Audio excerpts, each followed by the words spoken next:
Hey y'all, Gavin here. I didn't really have another deck to play this weekend for the Indianapolis Regional, so my buddy was like, hey, I got these birds if you want, you can play Tri-brigade. And I went from like thinking I was going to do awful at this regional to honestly making it look like the best deck in the room. This deck has such a good based matchup, it's insane. I can go more into it in the profile, but definitely you guys need to try out this deck. This deck is actually crazy. So to start off with, we have 3 Fractal. Fractal is a good starter because not only does it get you into the Tri-brigade package, it can also, depending on the hand, get you into the bird package, which is just as powerful and also helps you push second, which the Tri-brigade strategy actually suffers from a lot. And we have the new best Tri-brigade being Nerval. I didn't play Bird Up when this deck was initially good, but seeing how good Nerval is in this deck, I wish I did play it. This card's insane. It searches. You could special it out with Sapphire Swallow, and honestly, it's not even bad to normal summon. Like, this card's just great. And a ratio I didn't think was very good when I played this deck originally, but I think is actually perfect now, is 2 Kit and 1 Kerass. So I used to like to max out on Kit and double the Kerass, but what happened this weekend is that Kerass didn't come up as much as I thought it was going to. Usually he's just a good recovery option, or if you need to push past a hand trap or 2, you can just special him from hand after adding it off the Nerval. That never really came up. The birds kind of carried, and double Kit is something I was thinking was going to be an issue, but into consistency, it didn't really come up. Honestly, seeing him in hand isn't always the best. Sometimes you just want to search it. And yeah, the most this really came up for is going into Almirage. Not really the best, but this gives you also a lot of follow-up on the crackback. You can special it off of Omen, and then if you have like double Dragon Lords, not Omen, Rugal. Special it off of Dragon Lords, well, special it off of Rugal, send it off of Dragon Lords, get searched in your opponent's turn. Really good plays. Tri-brigade package, I think here is perfect. Helps you push through a lot of disruption, and honestly, like, one of my favorite decks right now. Now, to get crazy, the Lyrilusc package. So I didn't think the Lyrilusc were the way to go. I thought Zodiac was the move at first, and I was like, okay, maybe I should be playing Cat. These cards are insane.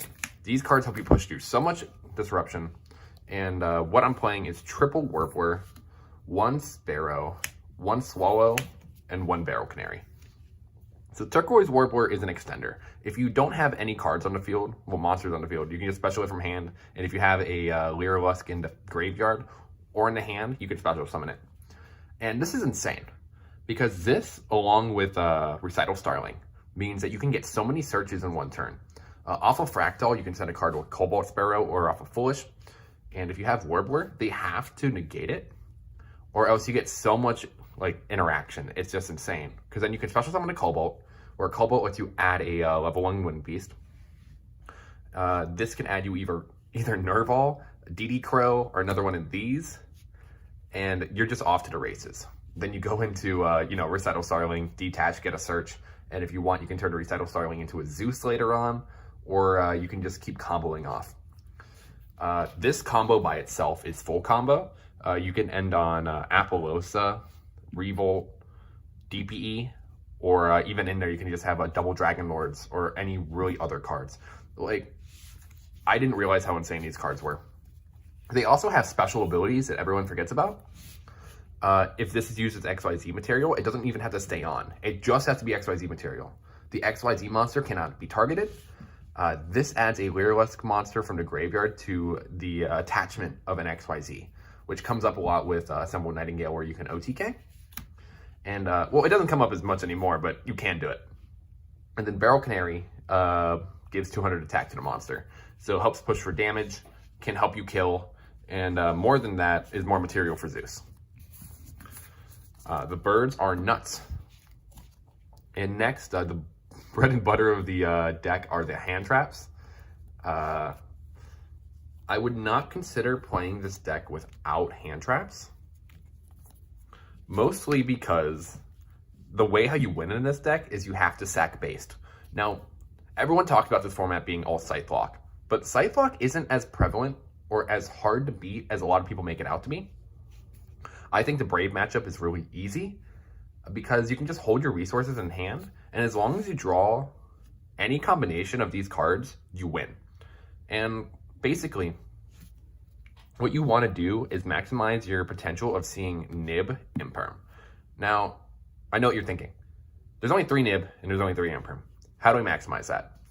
Well, if you draw nib and you're going up against the Brave package, Ogre acts as an imperm because if they go into the Griffin has to shuffle back for effect, not for cost. So if you get rid of the Ogre, well, you Ogre the Griffin, they cannot shuffle back. So you get rid of their negate. So because you get rid of the negate, the nib goes through. Same thing with Valor. If you Valor it, it's pretty much an imperm, and an imperm is an imperm. So yeah, it does the job. And a lot of the time you can just wait. There were a bunch of people who I let them like Rose Dragon combo me and do everything because I know that once it got to the end, before they get to the DPE, you just nib imperm them, they're dead.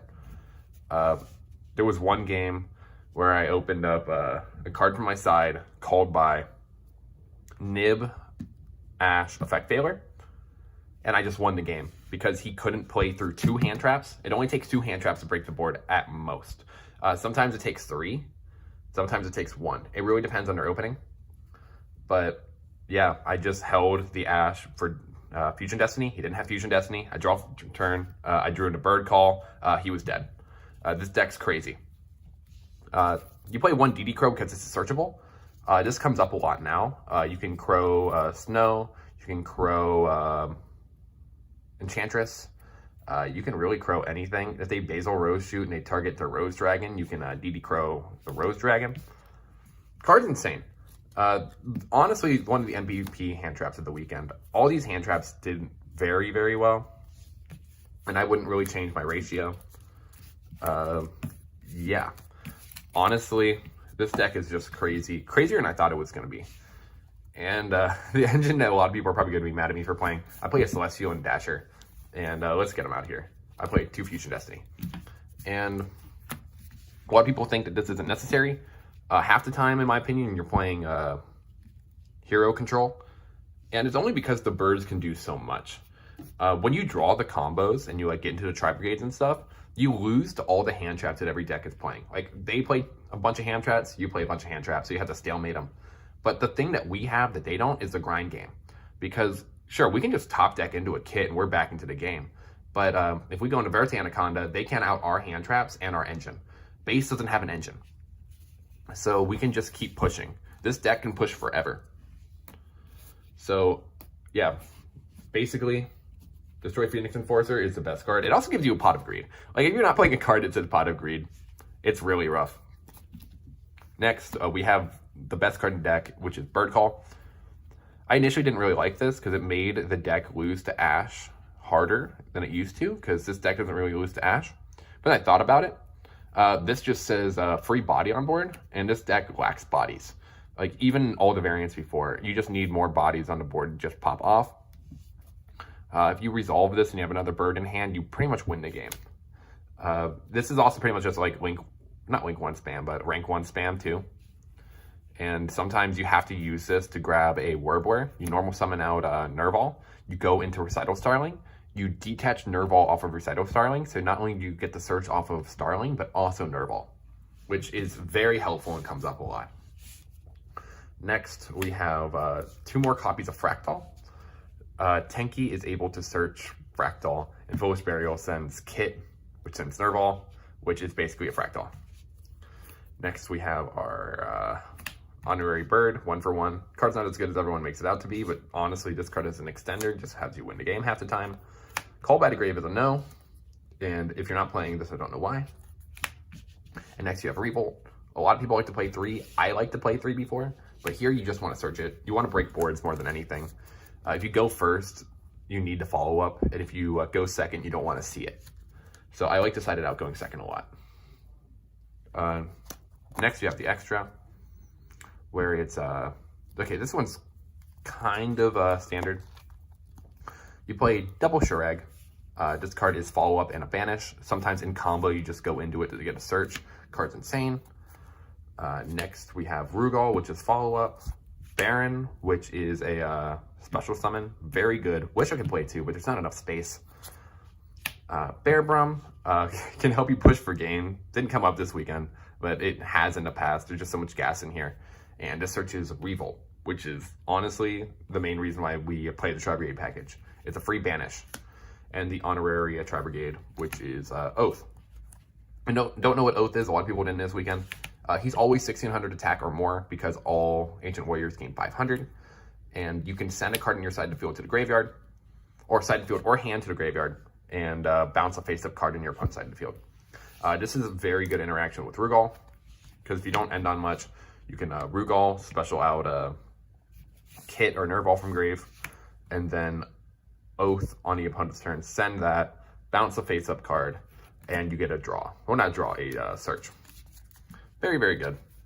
All of these really performed. I wish I was playing Doom Eagle. Doom Eagle is honestly my favorite cheat out link, but there's just no space. That's really it. It came up once this weekend and it had to come up, but it's whatever. You win some, you lose some. For link 4s, you play Access Code Talker and Appaloosa. Access just helps you push for game. Appaloosa just helps you put up negates. This deck doesn't put up many negates, use interactions, so this helps you mitigate that problem. Then you play link 1, which is Almirage. It doesn't come up much, but when it does, it's really good in a Prank Kids matchup. That's all you really got to know. And you get link off your Nervall or Kit, Warbler, normal summoned, whatever, into this, and you can plus up the Tri-brigades. Next is Verte Anaconda. Verte Anaconda is just a generic link 2 sometimes, and at best it is a DPE, which we play. Again, if you can't afford this card, I guess there's other things you can play in here as well. You can just like max out on hand traps, playing more of the Tri-brigades, but I think this is the MVP of the deck. You need to get to this at the time. The Pot of Greed is really good. Being able to play hand trap DPE control is something most decks cannot push through, especially the best deck, which is based. And yeah, card is nuts. And for Xyz, you play the 2 really good ones, which is Recital Starling, which is a Rhoda, and Assembled Nightingale, which is a Towers. An untargetable Towers, by the way, if you have under it Cobalt Sparrow. And then you go for Downward Magician and Zeus. Just 4 or 5 mats. Really insane. I got like 5 mats under here not too long ago. His effect to attach is also pretty relevant. Yeah, half the games you win is off of Zeus. I Zeus someone yesterday, and they're like, "Oh, you got 2 material, you got 4 materials under that. That sounds fair." I'm like, "Yeah, it's best deck, bro. Bird's best deck." And then for the side, a lot of you guys might change this up. This is what I thought was a perfect side. I have all my side deck ratios down. If you guys have any questions on the ratios, please don't be afraid to ask me in the comments. I will tell you everything. Side frame gear Gamma. This helps out the Scythe lock. There was a guy, base player, who Scythe locked me, and as he special summoned the Scythe, I Gamma'd it on field because there was nothing else to play around. And if he didn't have Ash, I actually would have been able to murder him because he Destrudoed. So he Destrudoed and he paid 2k off of Verte. This would have just been game. He had the Snow, but it's okay. I had my own Fusion Destiny. He was dead. Next is Triple Lancia. These cards are the MVPs of the side next to another card in the side, which is very, very good. Lancia tells Flunder no, which is very prevalent. That's really all you got to know. This deck's Flunder matchup is very iffy because you don't have negates. You just have to have a lot of interaction, and interaction does not bode well against Flunder. So just telling them they can't banish, FTKing them is what you have to do. They FTK you, you have to FTK them. Imperial Iron Wall. True, King. Next is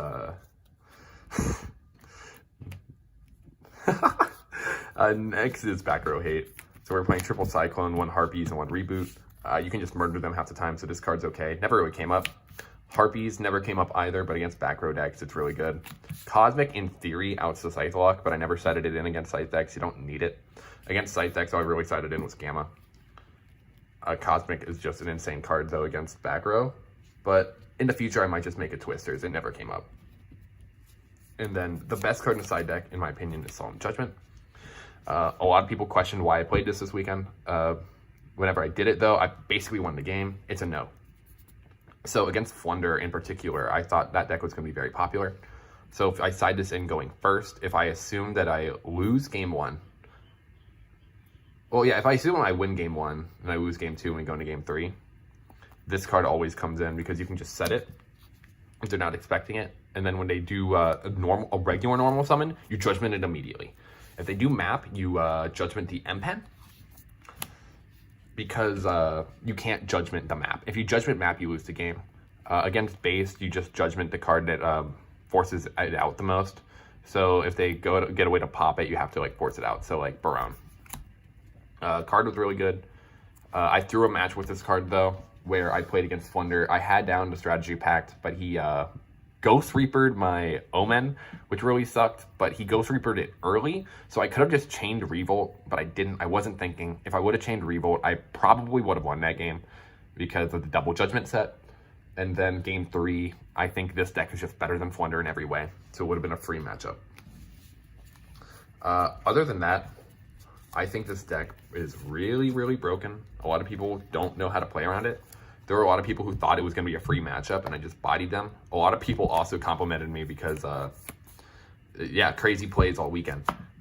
In testing and in events, so I played about 7 matches testing, 8 rounds of the regional, and a 4-round of locals this weekend. And in them, okay, so 7 plus 8, let's say it's about 19 rounds of Yu-Gi-Oh! I went 16-3. One of them I should not have lost. One match I lost was against Faisal Khan, an old YCS champion. So we're not winning that. And then another one was against Sky Striker. Sky Striker is one of those matchups where you just have to take the L when you do. Game 1, he opened double Widow Anchor, Ray. What else was there? Jamming Waves, and something else. Fusion Destiny. So I'm not winning that game. That outs my entire end board. Because the end board, if you open Godly, in case you're new to this deck, is Apollosa, DPE with a Revolt. So if you end on this board, you win every time, basically, because it's a 2-card combo, so you can have hand traps. But against him in particular, I didn't have hand traps.